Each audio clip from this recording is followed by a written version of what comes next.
Okay, I would say I don't know what in the world's going on, because it's like all of a sudden so many people walking around here.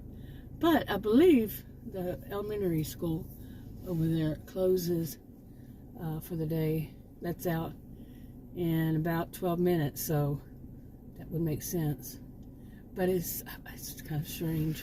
I've been here before at this time. It's not been this busy with people walking. So it kind of distracted me, and I had to shut it off for a little bit to let the traffic, the walking traffic, go away.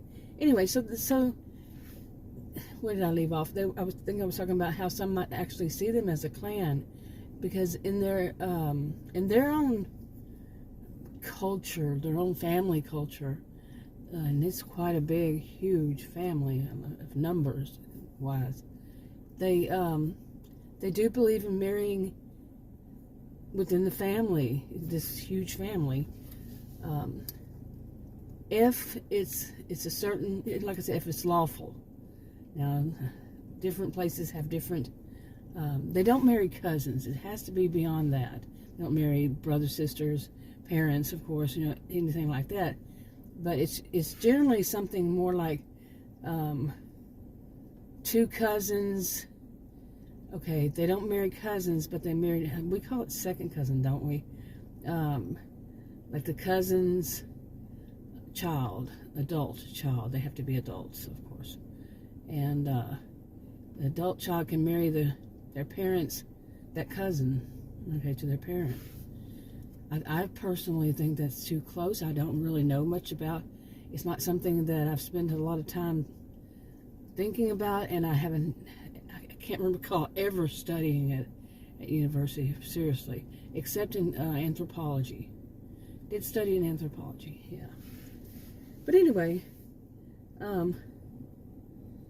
this one, what I want to talk about is now imagine somebody like that. They do this because the family like that, not the person, but the family.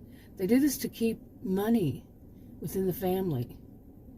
Okay, they don't want to marry anybody outside of it, like you can see, because that might disperse the money, their funds, to other people. Okay, that they don't seem as worthy.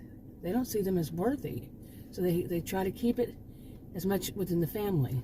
Now, what do they do to that person if someone does marry outside of the family? Okay, what do they do to that person they marry? How do they treat that person? Okay, well, of course, there's no one answer. Okay, they're just not. One size seldom ever fits all in anything like this. And but I'm going to give an example of what might happen. For one, can you imagine the amount of gossip that goes on in these kinds of family systems, especially if they live near one another? They I don't want to say they have anything like a commune or anything like that, but they live in the same town, or same area, and it's a huge family, like I said, lots of people. But imagine the rumor mill, if they're so inclined to be like that, which maybe so. Keeping up with who's doing what and who has more money, and a lot of it is about money. I mean, the whole purpose of marrying their aunt or uncle's cousin's child is to keep it in the family, or whomever it is to keep it within the family, is the money. So that's a big motivation for them. For anything, could possibly. One size doesn't fit all. But anyway, how would they treat that other person? Well, one of the ways is they could be that person, that's the outsider, doesn't really know all about all the family. They don't know about the rumors, the gossip mill, the why some would ask a question. Just think of how they could act as though, and they're really skilled at it, as though it's just an innocent question, when it's really more for the gossip. To find something out of the person who's innocent, who is the innocent one to all of this. They ask them, that outsider who married in, questions that they wouldn't know, not to answer. Okay, and for some of them, it's actually fun for them to be able to ask someone, this type, because of their feeling of superiority, when they can, to them, show their superiority, to them they think this, by getting information out of that outsider, as they would see them, who married a family member. To them, that's what that is. It's like showing proof that they're superior. And others would go, what? What the ever living? And they would see the person who questions it as that they're inferior. And who says, who does that? Why would anybody do that? Why would you spend your time doing that? They find them as ignorant.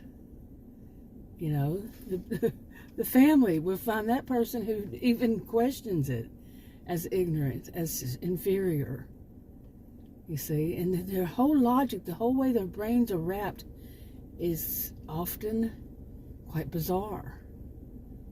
How they see the world, and how they see their family as superior, when actually, I don't know if inbreeding, if you would even call that inbreeding. I don't know.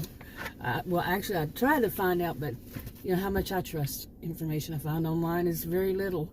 I trust it very little. But after so many generations of degrees apart or something like that, it was like making my head spin. Anytime I've ever tried to do the whole thing of, I think, well, first cousin once removed, or second cousin twice removed, whatever. It's like, what? To me, it's like, oh. Now, I will admit to being stupid to that. I will. I admit to being ignorant, can't figure it out. Not ever heard anything consistent in it. And, I can sit there and draw a little family tree and all, but I wouldn't know what to label each one. Okay. Family trees and all the branches and all of this and all of that. Yeah.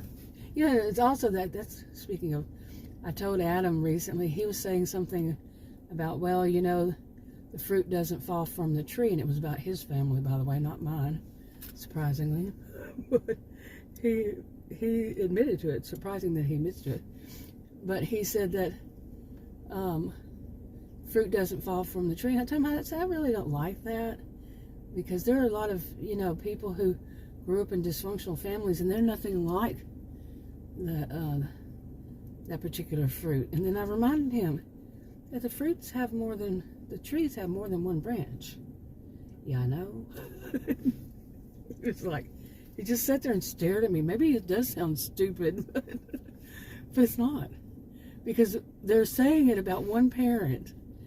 It takes two to have that child, and that second one might be world of difference, opposites attracted, and probably, anyway, I'm not a fan of that either, opposites attract, because guess what, birds of a feather. Yeah, anyway, boy, I got way off track. Okay, now another thing that they may do, so I'll get back on track, is that they might, what I have personally seen is in some people, but think of this as a whole family, a huge one, huge as in lots of people, and think of hundreds that are, say, in the same generation, cousins and so forth, so on and so forth, and it was in, say, this 2 generations, maybe 3, okay. Family generation. Anyway, they get so arrogant and so above all people, that they would act as though like they have they're having a conversation, probably to get more information about somebody from the innocent one, the one who married in the outsider, and they then, when they've gotten the information they need, they are dismissive of that person. Like they have some kind of right to then dismiss that person. If you can only see my hand gestures, just dismiss that person. You know, think of somebody who actually sees himself quite as the, would it even be during, what is it, feudal days, king and queen, am I right? You know what I'm saying? Okay, there's a woman walking her 2 dogs, and I was like, I remember a time when I was able to walk my 2 dogs, you know, on leashes, in the park or anywhere. Not the 2 I have now. Oh my goodness, no way. Almost lost a shoulder, you know, from being jerked out, like a rotator cuff or whatever. Yeah. Okay, lots of activities. School that out. It's 2:48, and I got a little worried. I saw a little young kid walking by himself, but I think his grandmother is coming up. So anyway, real life happens in the middle of the video. Then I saw a dad, and they just looked like they froze in time. It was kind of strange, but they were looking at her shoes, the kid's shoes. And now maybe it's calmed down. Anyway, where was I? But being dismissive. Can you imagine if you were that person who walked into this big family system, not knowing it, and then seeing this, being treated this way, being dismissed by some of them as though they are royalty, they are, and you are simply nothing. When it comes down to it, nothing to them except whatever they need from you at the moment. And then they wouldn't even admit that they would need something from you, not you. This kind of thing. Well, this is, I've been doing these stories, you know. This is one of the reasons why Meg, the story I've mentioned about Meg for a few years now, why she eventually agreed to get divorced from Blake. Okay, I'm going to go ahead and wrap this up. Still kind of busy out here. But anyway, I'm going to do more on this. I'm going to wrap it up. Talk to you on another video. Bye.